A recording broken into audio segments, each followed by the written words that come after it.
Welcome back to Les Schwab Tire Center's Outdoor GPS. It's time for Owin's Field Report, sponsored by Les Schwab Tire Centers.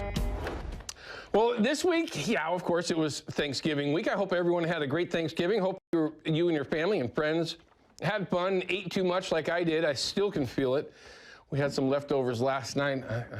Thinking that might be the end of that. But it was a great week overall. Early on to chase some birds around. Now, the fishing reports that I was getting this week were starting to get very, very sporadic and very slow because everything is pretty much wrapped around tributaries up and down the coast. Not that the bays aren't producing, but it seems like at least the folks that I talk to, they're spending most of their time in some sort of tributary from the north to the south. Well, rivers are dropping out super fast, very, very clear. We'll get there in a little bit. So you could really start to see some of those reports start to dwindle. We're going to need a shot of water to show up for anything really exciting again, either along the coast or in the interior, in the valley. So hopefully Katie's got some good advice for us on that coming up in a little bit. But myself, as you all know, I am solely focused on chasing birds right now. Been watching radar, has been trying to see if there's been any migration, calling folks up north on the east side, although the east side this morning is froze. Yesterday it was pretty cold, but it's things are changing, hopefully just for the better. But I think my biggest piece of the puzzle that I'll throw in there this week is having a chance to learn how the process actually goes for the roadkill program here in Oregon.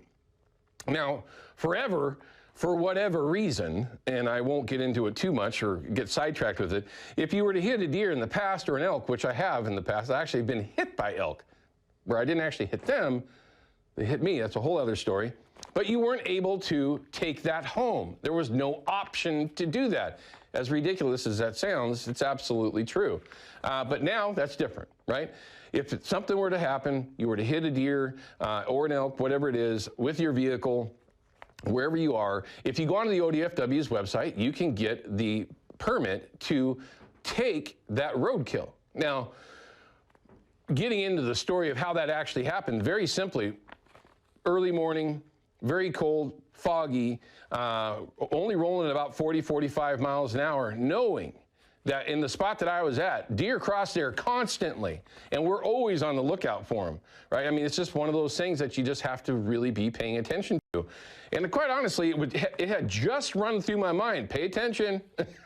It's foggy, it's dark, and then sure enough, I mean, just as I'm starting to think, pay attention, well, here comes one. And that's exactly how fast it happened. You all know what I'm talking about. I've seen it yourself. Just out of the blue. It turned out to be a young buck this year, so it just felt terrible.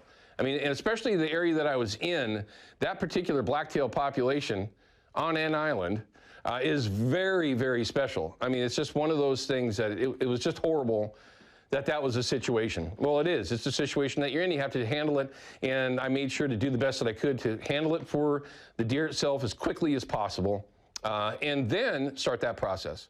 So here's what I would say. If it does actually happen to you, and you are going to retain that deer, because of course it is an option for you to do so, if you have an account with ODFW already, which I'm sure most of you that are watching my show already do, you have an advantage.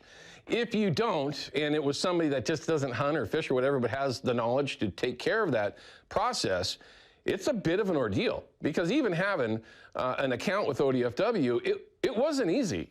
I literally stood there with my savior of the day, an ODFW employee, because I wanted a witness. I wanted to make sure that I don't want to get in trouble.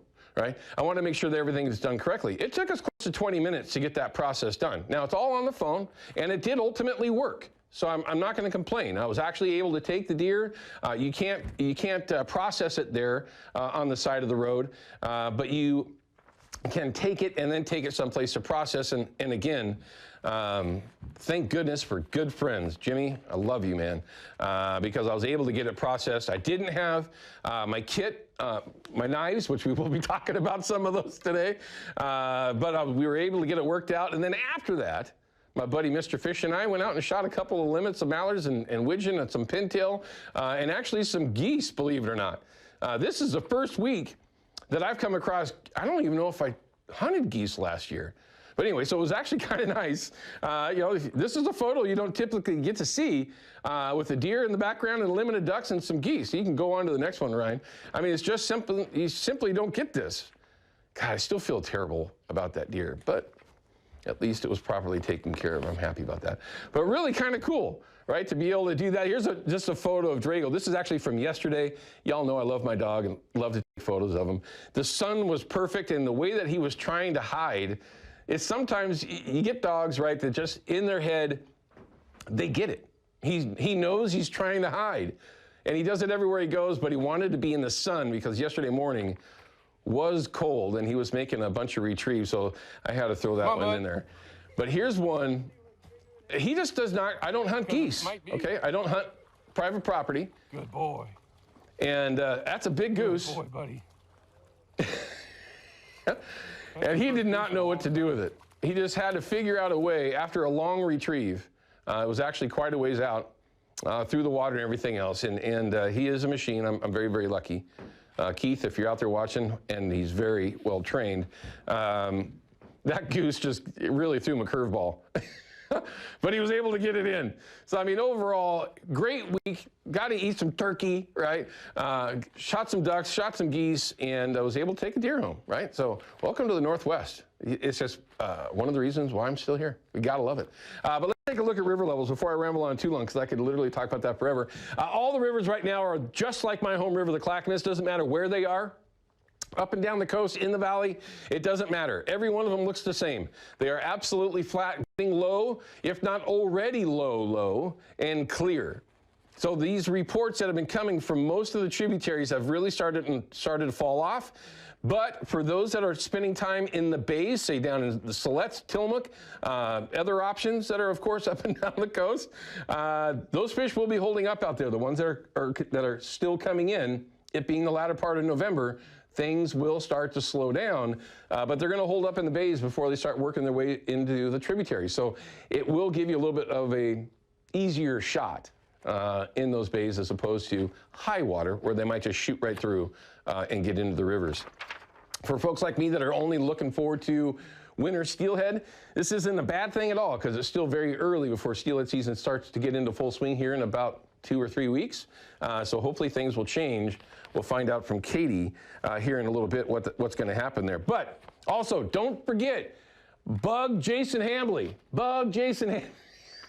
Send him an email, jason@procure.com. You have a chance to win one of the weekly prize packs from them. Again, this is slanted towards winter steelhead season. And it seems like, and I have the winner over here. I will have that this upcoming segment if Ryan, my producer, reminds me. It's a great one, so it's perfect for you, especially going forward into this season. And if you're lucky enough to come across a Chinook or a silver and you need to get yourself some eggs for steelhead season, that's the perfect cure, the Fuse Steelhead Cure as well. Okay, let's check in with Katie Suniga, find out what we can look forward to. And it was cold this morning. When I came in, I think the building here at our station said 28 degrees. It was chilly. It was very chilly this morning. In fact, it was colder in most areas to start. Just started warming up. Temperatures up at the mountain, absolutely awesome there in the 20s. And we've had the foggy conditions there in Vancouver on that Maryhill Winery Tasting Room and Bistro camera in the low 30s. That has not changed for quite a while. Here's what we have in the upper levels that's impacting us. We have this ridge. This is what's been blocking everything. Now you'll notice as we go through today, tomorrow, into the start of the week, it shifts around and then eventually drops away. When that moves out, it allows this low pressure to come in. So this is Thursday. Right now, the next chance we have for showers is Thursday night into Friday. You'll notice this right here bringing some showers up to us. And then as we go through the weekend and the start of next week, that low pressure moves off and it starts to get pushed out by what looks like another ridge that will be building in early next week. What that means is our really only chance for showers right now would be Thursday, Friday, and Saturday. And by Thursday, I mean like Thursday night into Friday and then maybe Saturday. Of course, So much can happen. We track these conditions on an hourly basis because we expect them to. For the next couple of days, we're going to continue with that east wind. Should stay with us all the way through until we get to Monday. Then by Tuesday, we'll start to see some shifts that will bring that back, even giving us a chance for some fog starting off in the morning. Here's what you have for the beginning of the chance for those showers to accumulate for you. Not much as we go through Friday. Extended forecast also shows a cooling trend that gets us back to our high temperatures by next Friday, back into the mid 40s. Not much rain and cooler, low 30s overnight. That's well, there's no doubt we really could use some rain around here, but it getting cooler like that is also encouraging as well. Katie, thank you for the info. We appreciate it. Okay, when we come back from this break, we're going to have Jim McNair from Kershaw. He is a knife designer. We're going to be talking about the Kai Warehouse sale going on in Tualatin starting on December 1, going through the 3rd. And it's an opportunity to, well, one, save some money, maybe get some Christmas gift ideas out of the way. But if you're like me, you can't have, I mean, literally, you cannot have enough knives in the house for so many different things that we do. Stick with us. When we come back with that, it should be some great info for you, and I'll do the best I can not to cut myself again. We'll see. Outdoor GPS is brought to you by P-Line, because we fish, by Hawken Fishing, perfection in fishing gear, and by Haxton's Canvas and Upholstery, the trusted name of the Pacific Northwest.